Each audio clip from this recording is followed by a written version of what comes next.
for audio sync in 3, 2, 1. Boop.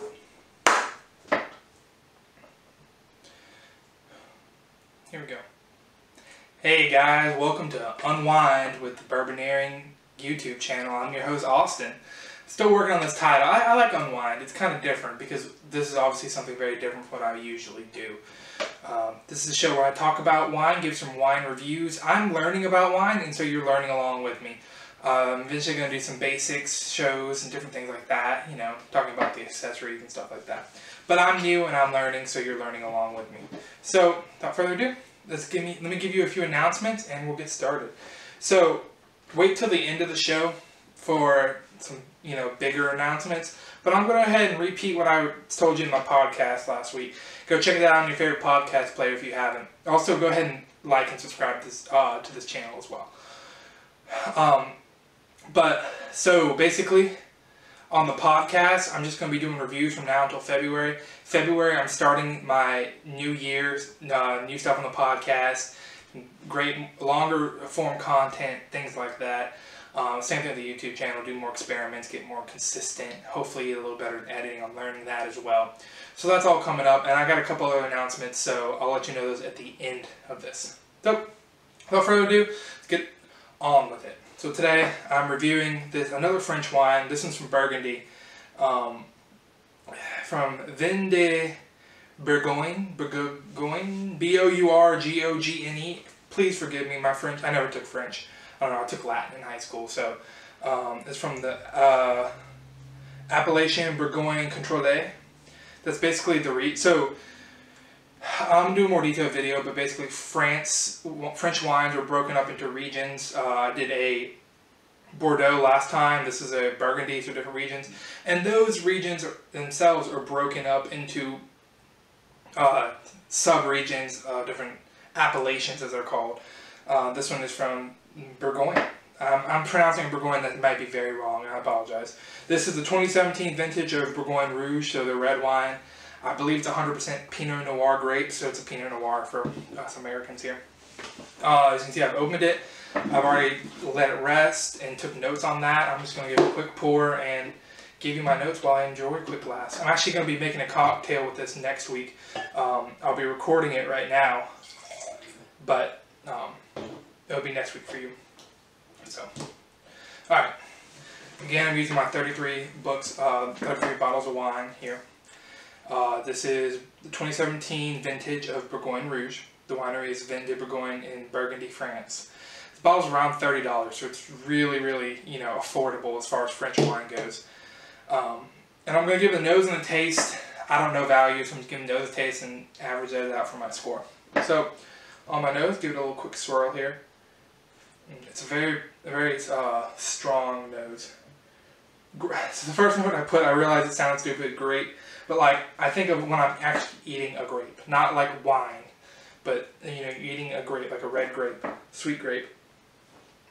But not too sweet. I get like a citrus, like a key lime pie, like a creamy citrus. It reminds me of key lime pie. But not so citrusy, like there's actually lime in here or anything. And there's a little bit of alcohol here. It's 12.5% alcohol, so it's up there. I like the drier stuff. It smells delicious. I wish I could pull more notes out. I'm learning slowly. I'll get better and better with pulling out notes like I am with whiskey. But it smells good. When you think of a classic red wine, this is kind of what I think of.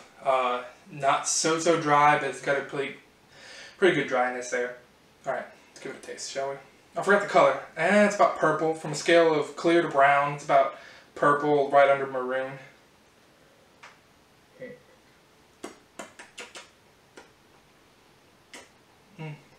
Definitely dry. Creamy, that creamy note's there. I guess that's the mouthfeel. It's like I'm eating, you know, like a whipped cream kind of. Coats my mouth like that. That little bit of citrus is there. Of course, it got that grapey note, the Pinot grape note, kind of the drier, less sweet grape. But a little bit of like a lime citrus. I'd almost say key lime pie, but not quite as clear on that as the nose was. As far as I know, it's a medium finish. It's delicious. Nose, I'm giving a 3 out of 5. taste a 2.7, just above average. I mean, most of the wines I've tried I've liked because I stick around the dry range. I'm not a huge fan of white wines, but maybe I'll learn as soon as I learn more about wine. So, I already broke one of these glasses. I saw them on my last one. I need some better stemware. I have some nice plastic unbreakable ones when I'm just, enjoying a bottle. But let me go around this flavor wheel here. The nose, out of 5, give it a 3. Same thing about the heat. And I do this for whiskey too.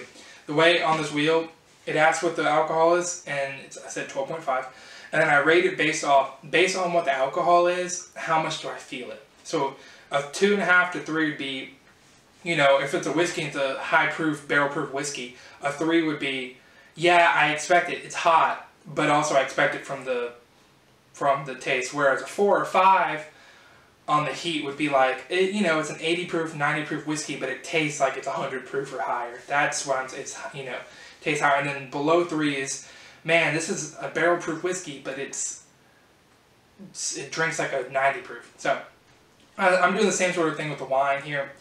Give it about an average, because the alcohol lets itself be known, but it's not overpowering.